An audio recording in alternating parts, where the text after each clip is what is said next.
अस्सलाम वालेकुम बच्चों, कैसे हैं आप? ठीक ठाक हैं? दुआ है आप सारे बच्चों के लिए कि आप खैर खैरियत से रहें। दूसरी वेव हमारे यहाँ ऑब्वियसली बहुत अपनी सेवेरिटी के साथ मौजूद है। सो आप सारे बच्चों से यही कहूँगा कि be safe, be confined to your houses. Obviously छुट्टियाँ भी आपको इसीलिए दी हुई हैं कि आप घर पे रहें, लेकिन हमारा मिजाज है कौमी कि ज़रा सी भी हमें फुर्सत मिले तो हम फ़ौरन बाहर के जाने भागते हैं। मैं अक्सर कहा करता हूँ कि हम वो कौम है कि सर्दियों की छुट्टियाँ बच्चों को दी जाती हैं कि ठंड बहुत है तो बच्चों को सर्दियों की छुट्टियाँ दे दी जाएं, और बच्चे वही छुट्टियाँ अपनी फैमिली के साथ मरी गुजार रहे होते हैं। मतलब एक अजीब मुझे ये बात लगती है कि आपको छुट्टियाँ दी हैं कि सर्दी बहुत है, आप घर पे रहे, लेकिन आप वही छुट्टियाँ कहाँ गुजार रहे होते हैं? और मरी जा रहे हैं, नथिया गली जा रहे हैं, और इधर उधर जहाँ भी आपका कोई मतलब choice according to your own choice आप कहीं ना कहीं निकल जाते हैं। तो यही कुछ हम लॉकडाउन के साथ कह रहे हैं कि लॉकडाउन लगाया है कि बच्चे घर पे रहें, सेफ़ रहें, लेकिन बच्चे क्या कर रहे हैं? बच्चे सिनेमाज जा रहे हैं, बच्चे शॉपिंग मॉल्स जा रहे हैं, बच्चे बाहर घूमने फिरने जा रहे हैं। तो ये सारी चीज़ें कोशिश करें कि अवॉइड करें, because it's a deadly disease, we all know. हम वो जो पहली वेव में बहुत सारे लोग कहते थे हमने तो कोई नहीं देखा जी कोरोना का पेशेंट, तो अब तो हम में से बहुत सारे लोगों ने कोरोना के पेशेंट्स देख लिए हैं। कुछ की डेथ होते भी ऑब्वियसली अल्लाह माफ़ फरमाए, कुछ लोगों ने डेफिनेटली देखी होगी। So do not take it casually, बड़े सीरियसली डील करें इसके साथ, अपने आप को महदूद रखें, मूवमेंट कम से कम रखें, और कोशिश करें कि ये जो फ्री टाइम आपके पास अवेलेबल है, कहीं आना जाना नहीं है, कुछ नहीं है, तो उसको मैक्सिमम यूटिलाइज़ करें अपने पढ़ने के लिए।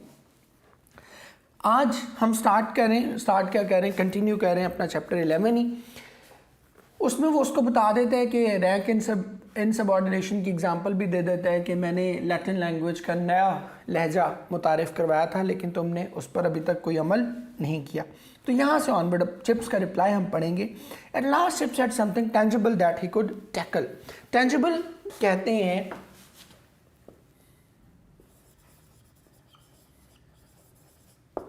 कंक्रीट, रियल, और टैकल कहते हैं हैंडल, डील। और टैकल भी आपको बता दूं कि आपकी वोकैबुलरी का वर्ड है। टैकल भी जो एमडी कैट की वोकैबुलरी है ना, जो इस साल आपने इंशाल्लाह अटेम्प्ट करना है नेक्स्ट ईयर 2021 में, उसका ये वर्ड है टैकल। टैकल का मतलब होता है हैंडल, डील, फेस, इस कॉन्टेक्स्ट में इस्तेमाल होता है। At last chips had something tangible that he could tackle. आखिरकार चिप्स के पास ऐसी कोई वाज़ेह बात आ गई जिसका वो सामना कर सकता था। ओ दैट, अच्छा वो, ही आंसर्ड स्कॉर्नफुली। स्कॉर्नफुली कहते हैं, स्कॉर्नफुली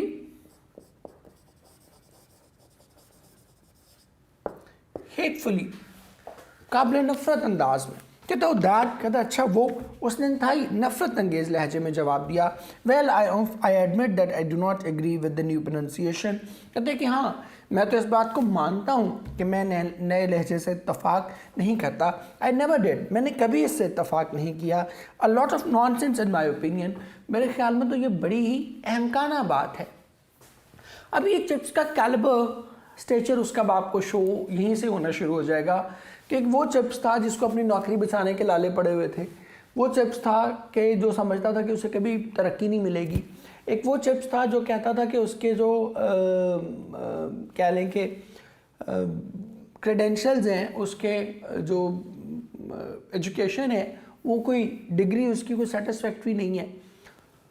और कैथरीन के आने के बाद अब ये टर्न अराउंड है। मैंने आपको बताया था ना कि सेकंड हाफ में चिप्स आपको एक हीरो के रूप में नज़र आएगा। अब हीरो की पहली चीज़ क्या होती है? हीरो का पहला प्री रेक्विजिट, पहली जो एक इम्पॉर्टेंट कैरेक्टरिस्टिक होता है ना, वो क्या होता है? रिवोल्ट। वो रिबिलियस होता है, वो बगावत करता है, वो हर बात चुप करके मनोअन तस्लीम नहीं करता, वो यस बॉस किस्म का बंदा नहीं होता। वो क्या होता है?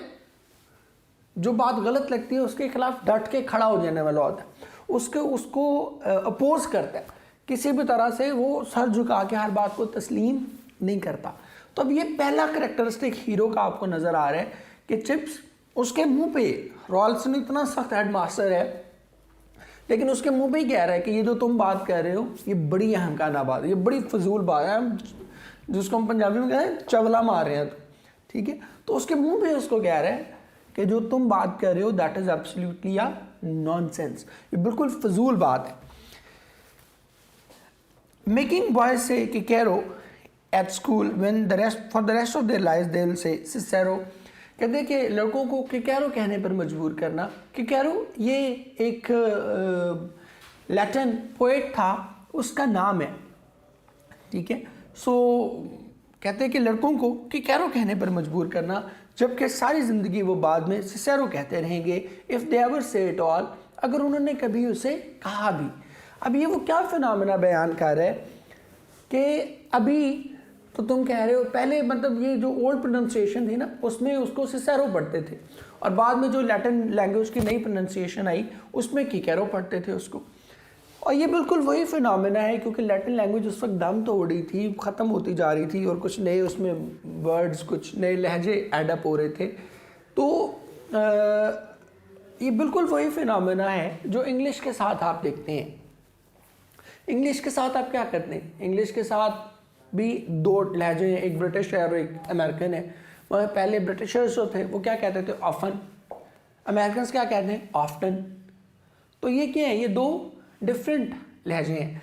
अब कुछ लोग अभी भी पुराने मेथड के साथ स्टिक करेंगे, they will prefer to call it often, जबकि कुछ क्या कहेंगे ऑफ्टन। इसी तरह लैटिन में भी उस वक्त हो रहा था कि कुछ जो रॉल्सन जैसे नए लोग थे वो क्या कहते थे कि it should be pronounced as Kikero, और चिप्स पुराने ख्यालात का हामिल था, वो क्या कहता था कि इसे क्या कहना चाहिए, सिसेरो पढ़ना चाहिए। और वो कहते हैं कि सारी ज़िंदगी तो बाद में अगर इन्होंने कभी कहा भी तो सिसेरो ही कहेंगे, तो स्कूल में इनको किकेरो सिखाने का फ़ायदा नहीं है। और ये जो वो बात कर रहे हैं ना इफ़ दे एवर से इट एट ऑल, अगर कभी कहा भी तो ये वो इसलिए कह रहे हैं क्योंकि हम पहले पढ़ चुके चैप्टर 3 में कि लैटिन के बारे में चिप्स की ओपिनियन क्या है कि they are far more than dead languages, कि अब ये मुर्दा ज़ुबानें हैं of which English gentleman ought to know some quotations, ठीक है, कि जिनमें से कुछ कोटेशंस वगैरह तो याद कर लेनी चाहिए, but they are never the living tongue spoken by the living people. लेकिन ये ऐसी जिंदा ज़ुबानें नहीं हैं जिनको जिंदा लोग बोला करते हैं, ये अब क्या हैं, डेड लैंग्वेजेस हैं। तो इसलिए वो कह रहे हैं कि पहली बात तो ये कि नो कि कैरो या सिसेरो कहने की ज़रूरत ही नहीं पड़ेगी, लेकिन अगर कहा भी कभी ज़िंदगी में कभी ज़रूरत पड़ भी गई तो वो सिसेरो कहेंगे कि कैरो नहीं कहेंगे। लिहाजा अब उन्हें मजबूर करके ज़बरदस्ती कि कैरो पढ़ाना बिल्कुल फजूल बात है। And instead of witticism, God bless my soul, you would make them say we kiss him, ठीक है। अब ये उसको जुगत मार है we kiss him, कि witticism कहने की बजाय अगर मैं उनको we kiss him पढ़ाना शुरू कर दूं तो कितनी अजीब बात है। You would make them say, ये देख लें ज़रा, इसको हाईलाइट कर लीजिएगा, हम ऑलरेडी कर चुके कि let, मेक और हेल्प, इनके बाद क्या आएगा, इनके बाद आएगा जी बेयर इन्फिनिटिव। बेयर इन्फिनिटिव क्या होती है, that is the first form of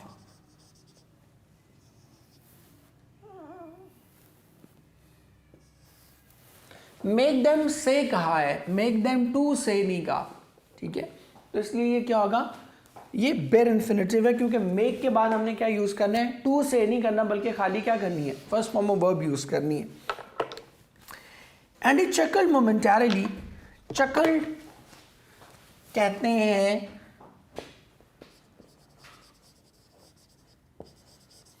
loft,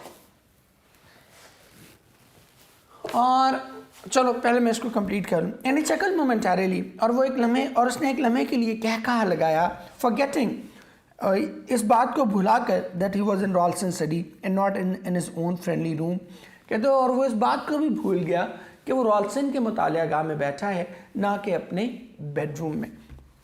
अब उसको कोई परवाह नहीं है कि रॉल्सन उसके बारे में क्या सोच रहा है। वो मुकम्मल एक बागी की तरह जो है उसके सामने खड़ा है और वो कहता है कि नहीं, जो बात गलत है मैं उस पर एग्री नहीं करूँगा। Well there you are mister Chipping, कहते कि मिस्टर चिपिंग लो, खुद ही देख लो, that is just an example of what I complain of. कहते कि यही तो वो बात है जिसकी मैं शिकायत करता हूँ। You hold one opinion and I hold another, कहते कि तुम एक राय रखते हो और मैं बिल्कुल दूसरी राय। And since you decline to give way, decline कहते हैं refuse, negate, and since you decline to give way, और चूँकि तुम मेरी बात मानने पर आमादा नहीं हो, there can't very well be any alternative. Alternative कहते हैं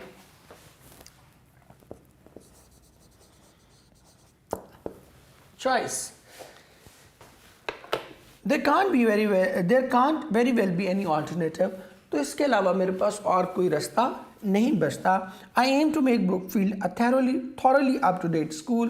Up to date कहते हैं मॉडर्न, thoroughly, completely, कहते हैं कि मैं ब्रुकफील्ड को एक मुकम्मल जदीद स्कूल बनाना चाहता हूँ। I am a science man my self, कहते हैं कि मैं खुद साइंस का तालिब इल्म हूँ। But for all that I have no objection to the classics. अब ये क्लासिक्स जो है इसको हाईलाइट कर लीजिएगा।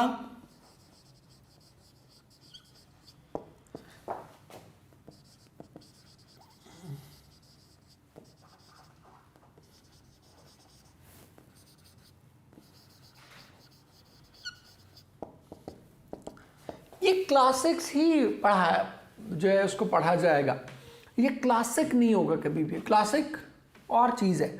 ये जो क्लासिक्स है इसका मतलब है क्लासिकल लिटरेचर और लैंग्वेजेस के जो कदीम ज़ुबानें हैं या कदीम अदब है, उसको हम मिला के क्या कहते हैं, इट इज़ कॉल्ड क्लासिक्स। तो ये वो वाले क्लासिक्स की बात हो रहा है कि मैं साइंस का आदमी हूँ लेकिन इसके बावजूद मुझे ज़ुबान, पुरानी ज़ुबानें, पुराना अदब वो पढ़ाने पर कोई एतराज़ नहीं है। और ये क्यों वो कह रहे हैं, क्योंकि नॉर्मली साइंस के जो लोग हैं, साइंस से मुतल्लिका लोग, वो ये समझते हैं कि लिटरेचर पढ़ाने का कोई पर्पज़ नहीं है। जैसे हो सकता है आप लोगों में से बहुत से लोग ये समझते हो कि लिटरेचर पढ़ाने का कोई पर्पज़ नहीं है, क्यों हमें मिर्ज़ा गालिब की शायरी पढ़ाई जा रही है, क्यों हमें कृष्ण चंद्र के अफसाने पढ़ाए जा रहे हैं, क्यों हमें जेम्स हिल्टन का नावल पढ़ाया जा रहा है। इसलिए पढ़ाया जा रहा है ताकि आपके एक्सप्रेशन बेहतर हो सके, ताकि आप ज़िंदगी के मामलात को बेहतर अंदाज में समझने के काबिल हो सकें। क्योंकि साइंस आपको लाइफ नहीं पढ़ाती। लिटरेचर में हमेशा इसके बारे में कहता हूँ कि इट्स अ लाइफ साइंस, ठीक है, it's a science of life. आपकी ज़िंदगी के बारे में ये साइंस है, how to live your life, how to make better use of your life. आपने अपनी ज़िंदगी में एथिक्स कैसे सीखने हैं, आपने अपनी ज़िंदगी में एटिकेट्स कैसे सीखने हैं, आपकी शख्सियत में निखार कैसे आएगा, ये सारी चीज़ें आपको साइंस नहीं सिखाएगी। ये क्या सिखाएगा, लिटरेचर सिखाएगा। तो बहुत से साइंस के लोग ये समझते हैं कि इसका क्या फ़ायदा हुआ, लेकिन रॉल्सन ऐसा नहीं है। वो कहते हैं कि मैं साइंस का बंदा हूँ लेकिन फिर इसके बावजूद मुझे क्लासिक्स पढ़ाने पर कोई एतराज़ नहीं है। Provided that they are taught efficiently, provided if के मानों में हम इसको इस्तेमाल करते हैं। कहते provided that they are taught efficiently, लेकिन अगर वो मुनासिब अंदाज में पढ़ाई जाएँ। Because they are dead languages is no reason why they should be dealt with in a dead educational technique. कहते हैं कि महज इसलिए कि वो मुर्दा ज़ुबानें हैं, इस बिना पर उन्हें पुराने या मुर्दा अंदाज में पढ़ाने की कोई गुंजाइश बाकी नहीं है। वो कहते हैं कि पढ़ाओ, डेड लैंग्वेजेस हैं, लेकिन तुम्हारा जो मेथड ऑफ टीचिंग है वो तो कोई जानदार होना चाहिए ना, वो तो डिफरेंट होना चाहिए। आई अंडरस्टैंड मिस्टर चिपिंग, कहते हैं कि मिस्टर चिपिंग मैं जानता हूँ that your Latin and Greek lessons are exactly the same as they were when I began here 10 years ago। कहते हैं कि मिस्टर चिपिंग मैं जानता हूँ कि आपके लातीनी और यूनानी ज़ुबान के सबक बिल्कुल वही हैं जो आज से 10 साल पहले थे जब मैंने यहाँ पढ़ाना शुरू किया। ठीक है, अब ये जो पोर्शन हमने पढ़ा इसमें क्वेश्चन बड़ा इंपॉर्टेंट आ जाता है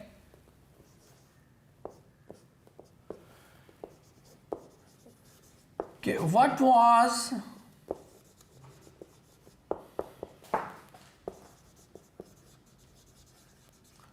ओपिनियन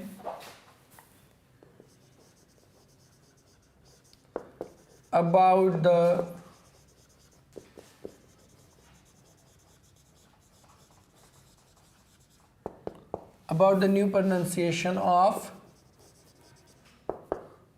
Latin, एक ये, और एक क्वेश्चन और इसमें आ जाता है कि what was Ralston's opinion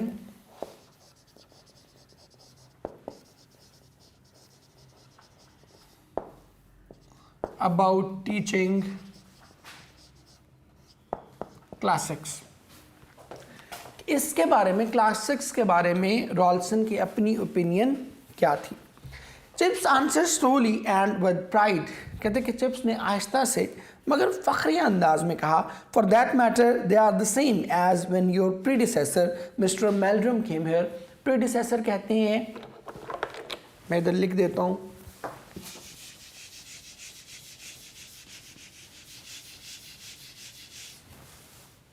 predecessor कहते हैं इंसेस्टर, आपसे जो, या फोर रनर भी उसको कह सकते हैं, जो पहले आपसे जो शख्स गुजर गया। Chips answer slowly and with pride, कहते कि चिप्स ने आहिस्तगी से और फख्री अंदाज में जवाब दिया, for that matter they are the same as when your predecessor mister Meldrum came here. कहते कि अगर ऐसी बात है तो ये तो उस वक्त भी सेम थे जब आपका पेशरो मिस्टर मेल्ड्रम यहाँ आया, and that was 38 years ago, और यहाँ से 38 साल पहले की बात है। अब ये बड़ी इंपॉर्टेंट बात है,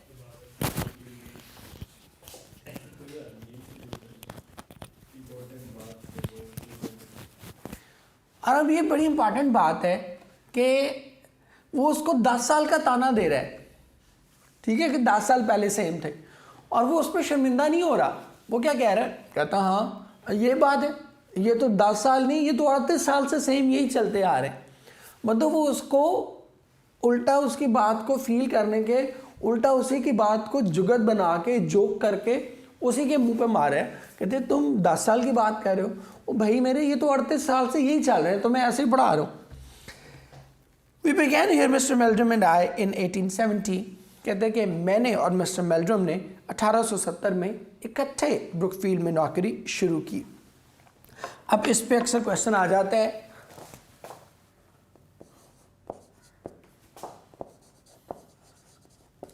कि when did Chips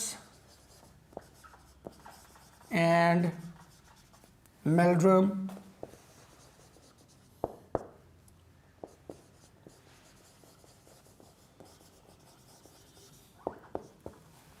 कि चिप्स ने और मेल्ड्रम ने ब्रुकफील्ड कब ज्वाइन किया था? They joined in 1870। And it was mister Meldrum's predecessor, और ये मिस्टर मेल्ड्रम के भी पेशरो मिस्टर वेदरबाय थे, who first approved my syllabus, जिसने पहले बार मेरे सिलेबस की मंजूरी दी थी। You will take Cicero for the fourth, कहते कि तुम चौथी क्लास को सिसेरो पढ़ाओगे। ही सेड टू मी, उन्होंने मुझे कहा, सिसेरो नॉट कि कैरो। ये बड़ी उसने मज़े की बात की कि फिर उसको ना टॉन्ट मार रहा है कि भाई उसने सिसेरो कहा था कि कैरो नहीं कहा था, और तुमसे भी पहले, बल्कि उससे भी पहले जो शख्स आया था ना वैद्य भाई, उसने मेरा सिलेबस अप्रूव किया था, और उसने उस वक्त मुझे कहा था सिसेरो पढ़ानी है कि कैरो नहीं पढ़ानी। सो ये मिस्टर चिप्स की स्टबर्ननेस को शो कर रहा है, और उसकी रेजिलियंस को भी शो कर रहा है, उसकी करैक्टर को शो कर रहा है कि जिसको वो, जिस चीज़ को वो गलत समझता है उस पर कोई कॉम्प्रोमाइज़ करने को तैयार नहीं है। हालांकि वो जानता है कि उसके सामने एक सख्तगीर हेडमास्टर मौजूद है, एक हार्श, एक स्ट्रिक्ट हेडमास्टर मौजूद है, लेकिन इसके बावजूद वो अपने हक पर कोई कॉम्प्रोमाइज़ करने पर तैयार नहीं है, या वो बात जिसको वो गलत समझता है उस पर कोई कॉम्प्रोमाइज़ करने को तैयार नहीं है। वेरी इंटरेस्टिंग मिस्टर चिपिंग कहते हैं कि मिस्टर चिपिंग ये बहुत ही दिलचस्प बात है, but once again it proves my point, लेकिन एक बार फिर ये मेरे बात को सच साबित करती है। You live too much in the past and not enough in the present and future. कहते कि तुम माजी में बहुत ही ज़्यादा रहते हो और हाल और मुस्तकबिल में इतना ज़्यादा नहीं रहते, कि तुम हर वक्त माजी में ही खोए रहते हो, हाल और मुस्तकबिल की फ़िक्र नहीं करते। टाइम्स आर चेंजिंग, वक्त बहुत तब्दील हो रहा है, whether you realize it or not, चाहे तुम इसको समझो या ना। Modern parents are beginning to demand something more for their 3 year school fees. कहते कि आजकल के वालिदैन अपनी 3 साल स्कूल फ़ीस के बदले में कुछ ज़्यादा तलब करते हैं than a few scraps of languages, ना कि उन ज़ुबानों के चंद टुकड़े। स्क्रैप्स कहते हैं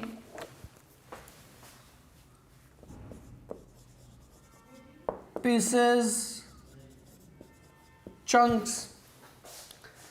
कहते हैं कि आजकल के वालिदैन अपनी 3 साल स्कूल फीस के बदले में कुछ ज़्यादा का तकाजा करते हैं, ना कि ये कि उनके बच्चों को उन ज़ुबानों के चंद टुकड़े सिखा दिए जाएं दैट नोबडी स्पीक्स, जिन्हें अब कोई भी नहीं बोलता। बिसाइड्स, इसके अलावा your boys do not learn even what they are suppose to learn. कहते कि इसके अलावा तुम्हारे बच्चे तो वो भी नहीं सीखते जो इन्हें सीखना चाहिए। None of them last year got through the lower certificate. उनमें से कोई भी बच्चा पिछले साल लोअर सर्टिफिकेट कहते हैं लोएस्ट परसेंटेज, कम से कम तालीमी कारकर्दगी। कहते कि पिछले साल कोई भी बच्चा लोअर सर्टिफिकेट हासिल नहीं कर सका। ये उसने अपनी पूरी एक एलिगेशन उस पर बिल्ड कर दी है। और ये जो टू मच है इसको ज़रा देख लें, that you live too much in the past, इसको ज़रा देख लीजिएगा। मैं इधर ही लिख देता हूँ।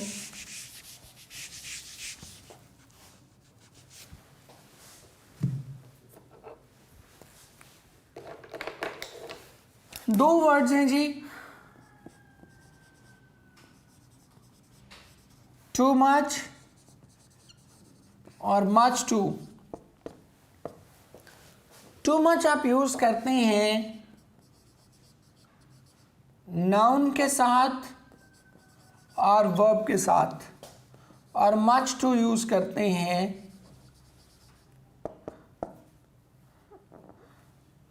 एडजेक्टिव के साथ। एक अक्सर हम जुमला बोलते हैं अपने जिनसे हम मोहब्बत करते हैं, उनसे हम अक्सर जुमला कहते हैं I love you too much. हमने कभी कहा I love you much too, इसलिए नहीं कहते क्योंकि नाउन और वर्ब के साथ क्या आना है, हमेशा टू मच आना है। यहां भी उसने ये कहा you live too much in the past. लेकिन मैं इसके चलें एग्जाम्पल्स भी नीचे दे देता हूं। मैं कहता हूं too much dependence is dangerous, कि बहुत ज़्यादा किसी चीज़ पर इन्हिसार करना क्या है, ख़तरनाक है। तो डिपेंडेंस क्या है, इट्स अ नाउन। तो नाउन के लिए हम क्या यूज़ कर रहे हैं, टू मच। लेकिन अगर हमने करने हैं adverb, he was much too shocked, तो अब टू मच शॉक्ड नहीं कहेंगे इसको, हम क्या कहेंगे, he was much too shocked. तो यहां आपने चूंकि एडजेक्टिव यूज किया तो इसलिए मच टू करना है, टू मच नहीं करना। लेकिन बच्चे आज के लिए हम इतना ही करेंगे, और साथ हम आज कुछ अपना ग्रामर का काम करने जा रहे हैं।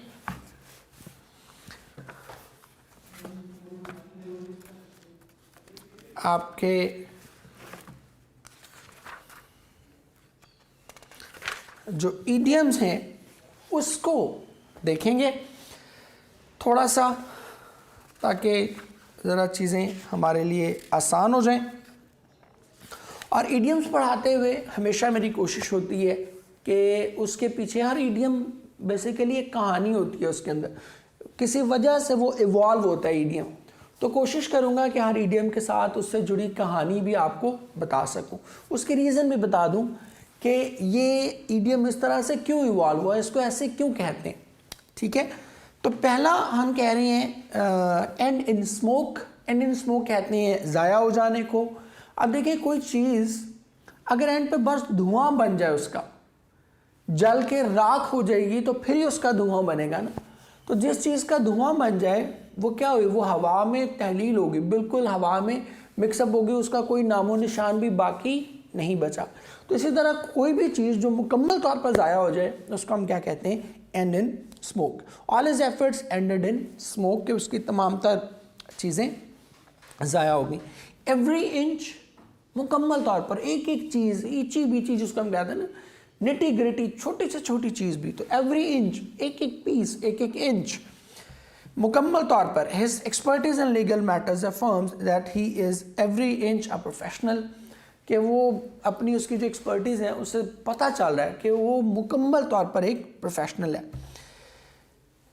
देन जी टू ईट हम्बल पाई, बड़े गिड़गिड़ा कर माफ़ी मांगना, इसको हम कहते हैं he had to eat humble pie and publicly admit his crime, कि उसे गिड़गिड़ा कर माफ़ी मांगनी पड़ी और अपना जुर्म कबूल करना पड़ा। इसके बाद देखिए जी एन आई वॉश, धोखा फरेब। आई वॉश क्या है कि आपकी आंखों में धूल झोंक देना। ठीक है, जैसे आपकी आंख में कोई चीज़ चली जाए तो आप क्या करते हैं, उसको धोते हैं, और जब आप धो लेते हैं, उस आंख को वॉश कर लेते हैं, तो फिर आपको मंजरनामा क्लियर होता है। उससे पहले आपको कोई चीज़ नज़र नहीं आ रही होती। तो फरेब में भी क्या होता है, फरेब में भी एग्जैक्टली यही होता है कि जब वो आप आंख धोते हैं, ज़रा छींटे छींटे मारते हैं, फिर आपको पता चलता है कि ओहो मेरे साथ तो क्या हो गया, हाथ हो गया, हैंड हो गया मेरे साथ। सो इसीलिए इसको हम कहते हैं an eye wash. The investigation on the issue is an eye wash to keep the public anger down. आगे जी fair weather friend. Fair weather friend कहते हैं हम मतलबी दोस्त को। फेयर वेदर, ये वेदर मौसम वाला है, फेयर मुनासिब, कि एक ऐसा दोस्त जो सिर्फ अच्छे मौसम में ही साथ दे, तो वो क्या होगा, वो ऑब्वियसली मतलबी दोस्त होगा। कि मौसम सवियर हो, हार्श हो तो वो आपका साथ छोड़ जाए, और मौसम मुनासिब हो, फेयर हो, धूप निकली हुई है, दिन चमक रहा है और वो उस वक्त आपके साथ है, तो ऐसा शख्स क्या है, सिर्फ मतलबी दोस्त है। देन नेक्स्ट देखिए a fish out of water, बहुत ही बेसकून होना, बहुत ही परेशान होना। अब जाहिर बात है मछली को भी पानी से अगर बाहर निकालेंगे तो वो क्या होगी, बहुत ही ज़्यादा बेसकून होगी, बहुत ही ज़्यादा परेशान होगी। A true scholar is like a fish out of water when he is away from his library, कि एक अच्छा जो तालिब इल्म है लाइब्रेरी से दूर बिल्कुल ऐसे ही होता है कि जैसे पानी मछली से बाहर होती है, और ऐसा अच्छा स्टूडेंट बहुत कम ही देखने को मिलता है। लेकिन बच्चे इसके साथ ही हम आज का अपना लेक्चर वाइंड अप करें। कल आप बच्चों से फिर मुलाकात होगी। टिल देन अल्लाह हाफ़िज़। बहुत सी दुआएं आप बच्चों के लिए, जीते रहें, खुश रहें। अल्लाह हाफ़िज़।